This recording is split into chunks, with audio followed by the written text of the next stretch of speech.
Good evening and welcome to the Blueprint Explosive Exclusive. I'm Madhavdas G. On the show today, we're going to be breaking down for you what the UK High Court has said while granting reprieve to Sanjay Bhandari, a UK-based arms dealer and defense middleman who's wanted here in India on charges of tax evasion and money laundering. On Friday, the Indian businessman won his appeal against extradition from Britain to India, with the London High Court citing real risk of extortion, torture or violence in Tihar jail and at the risk of a flagrant denial of justice at trial.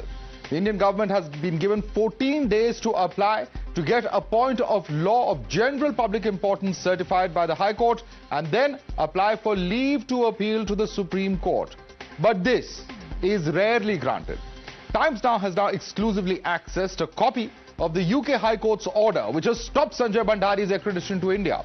And here are the reasons which have been cited by the court. Let's quickly take a look at some of them. The first reason is that there's a real risk of extortion, violence from other prisoners, is what the UK High Court has said. Second reason given is that given the nature of charges, he'd be perceived to be very rich, is what's stated. The third reason that such perception could make him a prime target for extortion, says the High Court there. The fourth reason is that there's extreme overcrowding, significant understaffing at Tihar jail number 3, says the UK High Court. Fifth reason given is that it's difficult for even the most conscientious prison officials to protect an individual such as Sanjay Bhandari, is what the court believes. And they also say that the risk of extortion and mistreatment at the hands of gang members has been cited as far as the court is concerned. They've also gone on to say that Tajpuriya murdered as a consequence of gang rivalry has been cited as a case over here. And the last reason is that inaccurate assurance on providing wash basin in a prison cell has been cited as well by the High Court there. Now, the Congress has seen an opportunity in the UK court's order to target the Modi government, calling the UK court's observations regarding Indian jails saddening and saying that it doesn't speak well of our system. These are matters of legal, national and international law. So we have to abide by that, and one would not like to think that the situation in our jails is so harmful to the interest of certain people who would be there in jail. That doesn't speak well of our system. So to that extent it is saddening. But if an individual, as a citizen of this world, the world community, if in international law he gets some relief, that's, I suppose, okay. While the London High Court has cited few incidents of violence in Delhi prisons to deny extradition of Sanjay Bhandari, the 7th periodic report submitted by the UK and of course what has been seen as far as Great Britain as well as Northern Ireland, as far as under Article 19 of the United Nations Convention Against Torture, has mentioned hundreds of cases of prison deaths in the UK itself. And this is what we're talking about. This is what that particular UN report is citing. It says that prison deaths in UK jails clearly, of course, by this order appear to have been ignored, because it says that between September 2020 and September 2021, 396 deaths in prison custody have been seen as far as UK itself is concerned. Then why is the court getting this preachy as far as India is concerned is the question. 2021 to 2022, 307 deaths in custody over there as well, in prison judicial custody, that been seen in the United Kingdom as well. Let's go across to Bhavtosh Singh, who's breaking this exclusive story here. Bhavtosh, the court appears to have slightly different standards when it comes to Indian jails and when it comes to UK jails, because they've cited selective cases such as Tajpuriya, but they've ignored the fact that even in UK there have been hundreds of deaths that have been reported in the custody while in prison as far as their under trials and inmates are concerned. What really justifies the kind of statements then that have been made in the case of Sanjay Bhandari is a question that still remains. Yes, Madhav. In fact, the order of the London High Court has shocked everyone here in India because he was wanted by the Enforcement Directorate, particularly in a case which is being investigated by the Enforcement Directorate, in which Robert Vadra's overseas property was investigated. What is more shocking is the two cases that they have picked up, particularly the killing, custodial killing of Tillu Tajpuriya, and another case in which they had said that Joginder Joha's illegal custody that had been taken after he was arrested by Punjab police. Having said that, they have in fact reports of the kind of custodial killings that have taken place inside English prisons, and also the self-inflicted injuries that have been there on the prisoners who are in London prisons. Now, these cases have been presented by the UK and North Ireland government before the UN committee.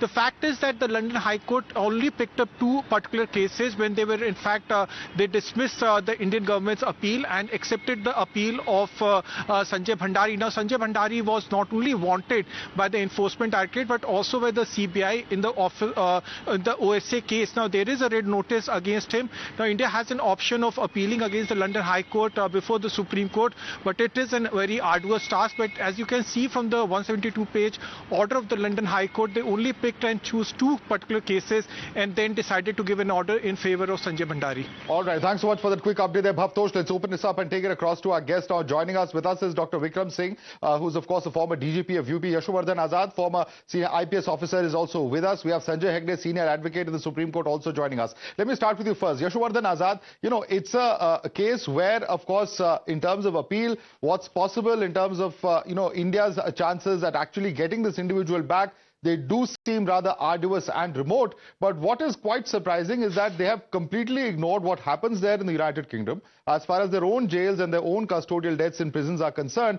And two cases being cited to deny Sanjay Bhandari to actually, come here and, participate as far as the judicial process here is concerned. How do you look at this particular matter, and what really are the options that Indian prosecuting authorities in this case have?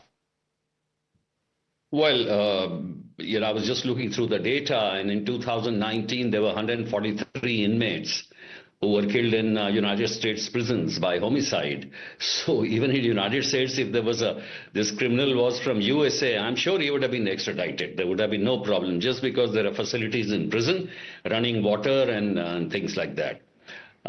Secondly, it's very idiotic that a criminal who has committed crime in India, again, the prevalent situation, even when he was out of jail, the pollution figures, etc., are much worse than Britain. So there it was no problem. But now serving a sentence in jail in India is very difficult, just because there is no running water in the basin and people are getting killed.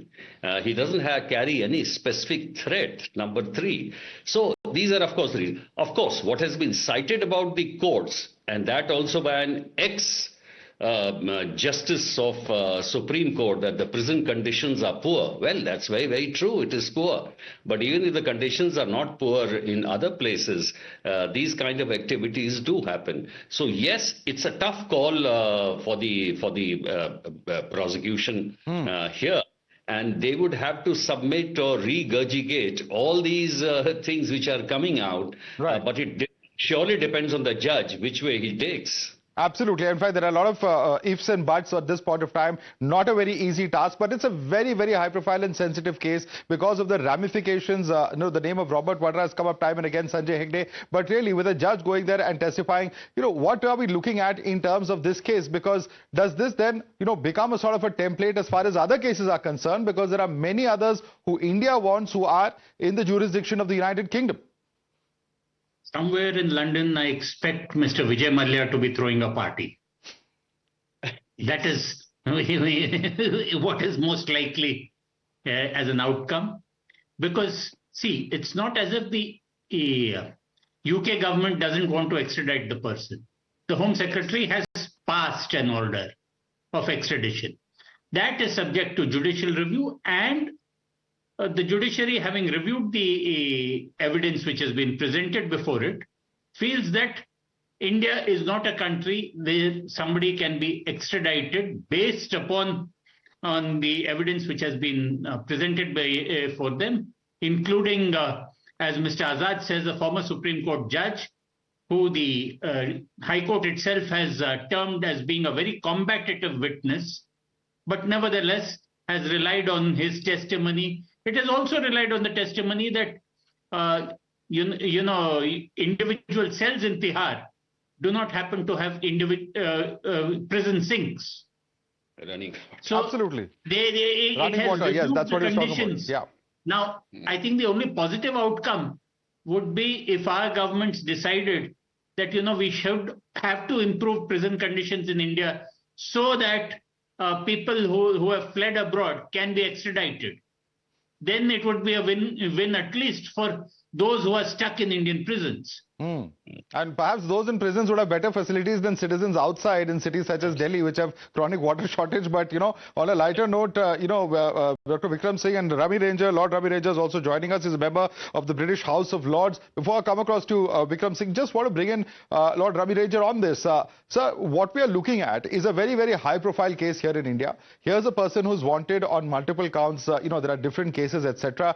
But can we look at these kind of situations or these kind of arguments that the High Court there has brought, no less, and we're not talking about a smaller court or a junior court, but the High Court taking up this argument that there have been 2 or 3 custodial deaths, 2 of them being cited, arguments such as lack of running water, whereas the very fact that prisons in the UK have seen hundreds of deaths, there's data to back that up as far as different reports that have been provided before the United Nations are concerned.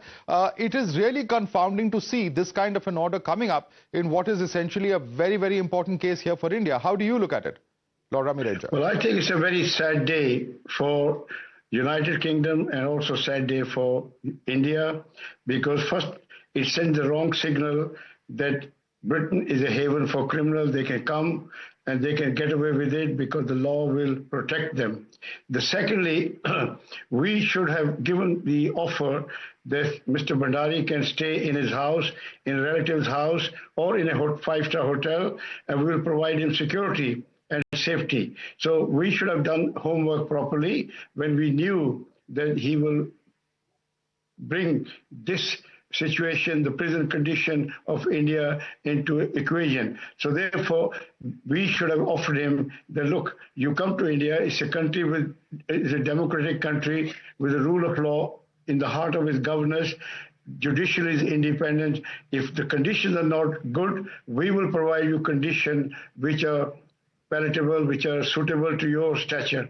So unfortunately, this has gone the wrong way, and it's going to have a very serious repercussion for not only for India but also United Kingdom, because there will be a lot of people rushing to enter United Kingdom and using the law, which is a very fair law, which protect the rights of individual, but at the same time, there are a lot of criminals also use that facility or the right to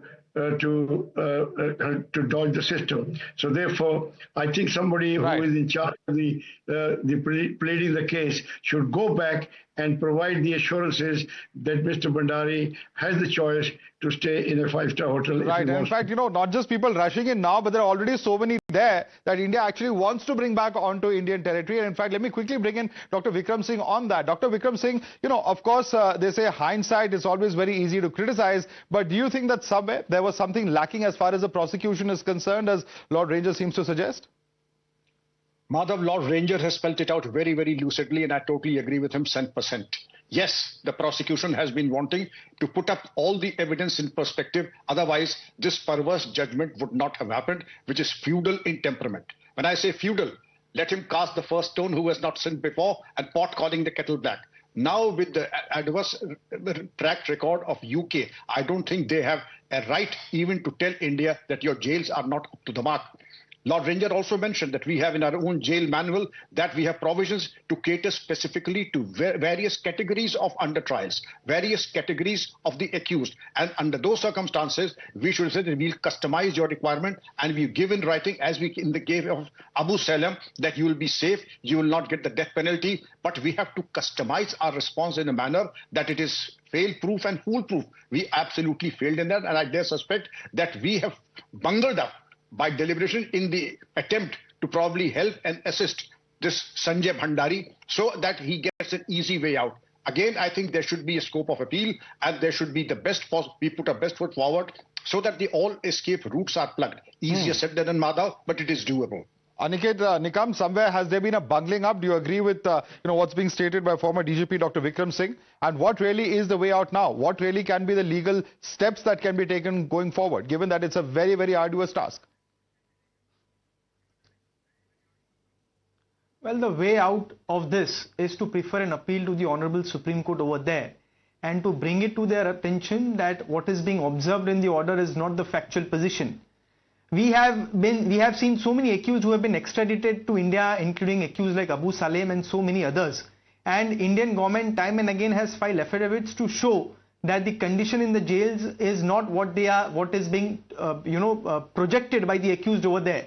That's one thing. Other thing I believe is that we also need to revisit our extradition law, because when we seek extradition, the test that is being followed in the outside countries is whether the law that he's being charged with over here in India, would he be charged with the same kind of provisions and legality over there if he's being tried over there. So the touchstone is based upon the legal provisions that they have over there, which I think we need to revisit and probably need to amend our extradition laws to that effect. Other than that, we also need to bring on record that when somebody like Bhandari is being tried, will be tried in India, he would not be kept among other inmates. He would not be having the kind of facilities where he would be threatened, or there would be a situation where he would be extorted. So all this, I believe, need to be brought on record. Fresh affidavits can be filed, and all this can be revisited again before the Supreme Court. But for that, there needs to be an appeal to the Supreme Court, because this order otherwise will create hurdle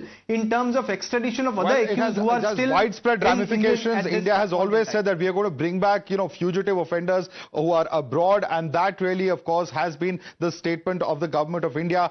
Does this case impact that adversely? That's something that we'll have to watch out as far as future cases are concerned. Aniket Nikam, Lord Ravi Ranger, Dr. Vikram Singh, Yashovardhan Azad, Sanjay Hegde, I'd like to thank all of you for joining us this evening.